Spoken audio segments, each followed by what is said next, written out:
दोस्तों कुछ वक्त पहले मैंने एक वीडियो में फैटी लिवर के बारे में चर्चा की थी और उसमें आपको आरोग्यवर्धनी रस के बारे में बताया था। आज की इस वीडियो में हम चर्चा करेंगे उन सिम्टम्स के बारे में जिनको देखकर आप ये डायग्नोस कर सकते हैं कि आपको भी फैटी लिवर की परेशानी शुरू हो गई है और वक्त रहते आप उसको प्रिवेंट कर सकते हैं। जाहिर सी बात है, it's better to prevent than to repent.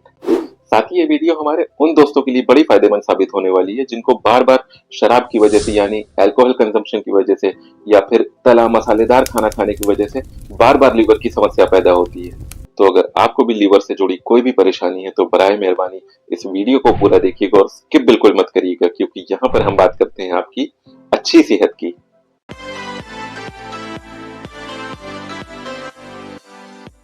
तो जय हिंद दोस्तों, मैं मोहम्मद आसिम स्वागत करता हूं आप सभी का आपके इस YouTube चैनल पर, जहां पर आज हम बात कर रहे हैं आपके लीवर की ऑलमोस्ट हर परेशानी की।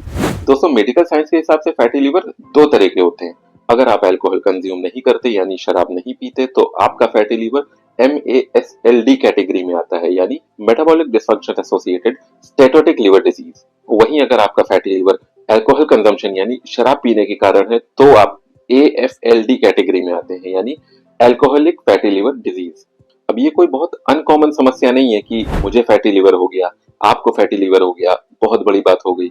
बिल्कुल नहीं, ये बहुत कॉमन परेशानी है। बल्कि हो सकता है आपको ये जानकर हैरानी हो कि यूएस और यूके में ऑलमोस्ट 25 से 30% आबादी यानी ऑलमोस्ट एक चौथाई आबादी फैटी लिवर से परेशान है।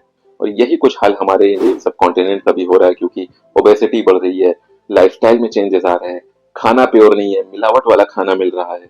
तो ये बड़ी कॉमन समस्या है। अगर समय रहते इसका इलाज हो जाता है, इसका प्रॉपर डायग्नोस हो जाता है, तो आपको मालूम भी नहीं चलेगा कब आपको फैटी लिवर हुआ और कब सही हो गया। लेकिन अगर इस पे ध्यान नहीं दिया गया तो कॉम्प्लिकेशंस बढ़ सकते हैं। तब ये मैश की कैटेगरी में आ जाता है, यानी मेटाबॉलिक डिसफंक्शन एसोसिएटेड स्टेटोहेपेटाइटिस। जब ये मैश डेवलप हो जाता है तब इसमें कई कॉम्प्लिकेशंस आ सकते हैं, जैसे आपको लिवर में स्वेलिंग आ सकती है, आपको जॉन्डिस हो सकता है यानी जिसको पीलिया कहा जाता है, या आपको स्किन इन्फेक्शंस हो सकते हैं। यहाँ तक ये आपके लिवर सिरोसिस यानी लिवर फेलियर तक का भी कारण बन सकता है। अब अगर सिम्टम्स की बात करी जाए तो दोस्तों फैटी लिवर का इनिशियल कोई मेजर सिम्टम्स आपको नहीं दिखाई देगा। हाँ, कुछ वक्त बाद आपको थकान या कमजोरी महसूस हो सकती है। अब ये तो किसी और वजह से भी हो सकती है, लेकिन फैटी लिवर की वजह से अगर आपको थकान या कमजोरी हो रही है तो उसके साथ साथ आपको इस साइड जहां पर लिवर होता है यहाँ पर एक हल्का सा इरिटेशन वाला दर्द महसूस होगा। वो दर्द तेज नहीं होगा, बस आपको इरिटेशन, आपको बेचैनी महसूस कराएगा। अब जैसे जैसे ये परेशानी बढ़ती रहेगी आपको और सिम्टम्स नजर आएंगे, जैसे भूख न लगना, आपको बार बार कॉन्स्टिपेटेड फील होना, या खाना खाने के बाद उल्टी फील करना, या कुछ वक्त बाद तो आपको खाने का नाम सुन के भी उल्टी फील हो सकती है। अब जब आपको ये सब सिम्टम्स नजर आते हैं आप डॉक्टर को कंसल्ट करते हैं। डॉक्टर आपको एक सोनोग्राफी यानी अल्ट्रासाउंड लिख कर देता है और एक ब्लड टेस्ट लिख कर देता है। अब अल्ट्रासाउंड में तो डायग्नोस करके वो क्लियर कर देंगे कि आपके लिवर में स्वेलिंग है, यानी आपको फैटी लिवर की शिकायत है। जब ब्लड टेस्ट की रिपोर्ट आती है तो उसमें एक कॉलम होता है SGPT SGOT बिलिरुबिन का। वो ये डिसाइड करता है कि आपका फैटी लिवर कितना बढ़ चुका है, यानी आपका लिवर कितना डैमेज हो चुका है। अब ये SGPT क्या होता है दोस्तों? SGPT यानी सीरम ग्लूटामेट पाइरुवेट ट्रांस अमीनेज। ये एक एंजाइम होता है जो मेनली हमारे लिवर में पाया जाता है। कुछ नॉमिनल वॉल्यूम में ये और जगहों पर भी मिलता है, जैसे बोन मैरो हो गया, हमारा स्प्लीन हो गया। स्प्लीन यानी तिल्ली जो ब्लड बनाने में मदद करती है। अब लिवर के सेल्स यानी कोशिकाओं में जब फैट की मात्रा बढ़ने लगती है तो वो सेल्स रप्चर होते हैं यानी डैमेज होना चालू होते हैं। तो जब वो सेल्स डैमेज होते हैं तो उनमें से SGPT निकलकर हमारे खून में मिल जाता है, यानी ब्लड स्ट्रीम में मिल जाता है। तो जब हम ब्लड टेस्ट कराते हैं तो ब्लड में वो SGPT डिटेक्ट किया जाता है और उससे ये मॉनिटर किया जाता है कि हमारे लिवर कितना डैमेज हो चुका है। तो दोस्तों अगर ये अर्ली सिम्टम्स यानी जो अभी हमने डिस्कस किया, आपको कमजोरी महसूस होना, आपको भूख न लगना, बार बार कॉन्स्टिपेशन फील होना, ये सब अगर आपको फील होते हैं और साथ ही साथ इसका आप प्रॉपर ट्रीटमेंट स्टार्ट कर देते हैं या एटलीस्ट आप परहेज ही करना चालू कर देते हैं, तो आप ये MASLD और AFLD को रिवर्ट भी कर सकते हैं। परहेज जैसे आपको डायबिटीज है, आपने मीठा खाना बंद कर दिया, आपका फैटी लिवर रिवर्ट हो जाएगा। आपकी लाइफस्टाइल में ज्यादा तेल मसाले वाला खाना शामिल है, थोड़े दिन उसको आप रोक दीजिए, आपका फैटी लिवर सही हो जाएगा। आपको शराब की लत है, आपको अल्कोहल की आदत है, एक साथ आप नहीं बंद कर सकते तो आप उसको धीरे धीरे करके रोकिए। महीना 1.5 महीना लगाइए, आप उसको धीरे धीरे रोकिए, आपका फैटी लिवर बिल्कुल ठीक हो जाएगा। देखिए कुछ करें ना करें लेकिन अपनी लीवर की सेहत के लिए अल्कोहल कंजम्पशन तो आपको बिल्कुल बंद करना पड़ेगा। चाहे आप एक साथ बंद कर दीजिए और चाहे आप धीरे धीरे करके महीना, 1.5 महीना, 2 महीना लगाकर बंद करिए, लेकिन अल्कोहल से आपको दूरी बनाकर ही रखनी पड़ेगी। अब इन परहेज के साथ अगर आप पुनर्नवा रिस्ट सिरप शुरू कर देते हैं तो आपका लीवर आपसे भी जवान हो सकता है। दोस्तों, ये पुनर्नवा रिस्ट ऐसे ही नहीं तैयार किया गया। ये सैकड़ों सालों से हमारे ऋषियों ने, हमारे हकीमों ने जो आयुर्वेद में एक्सपेरिमेंट करके अपनी किताबों में लिखा है, उन सब को अध्ययन करके ये तैयार किया गया है।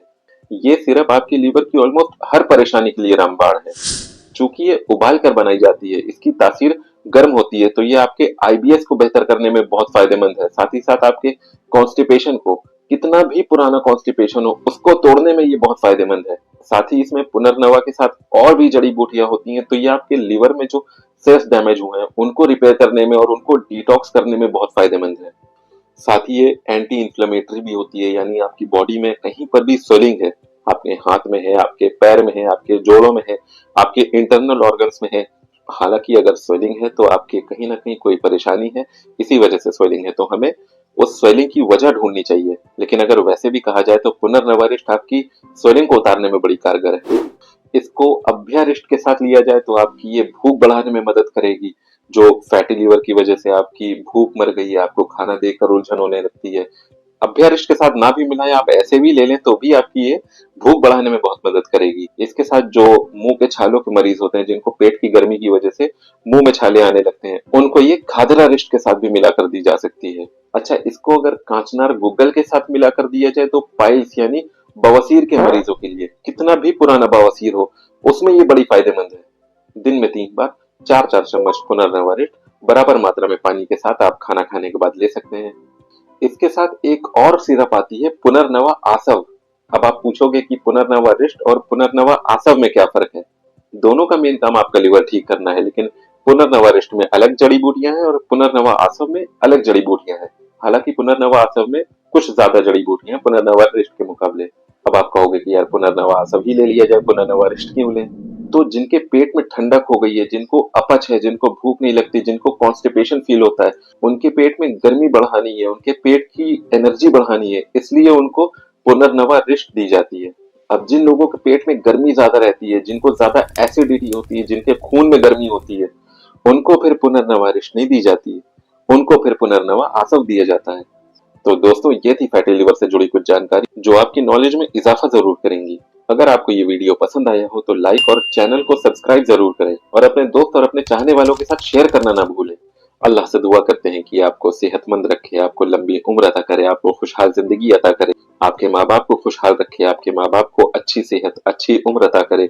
इसी उम्मीद, इसी दुआ के साथ मैं मोहम्मद आसिम, दीजिए मुझे इजाजत। जय हिंद।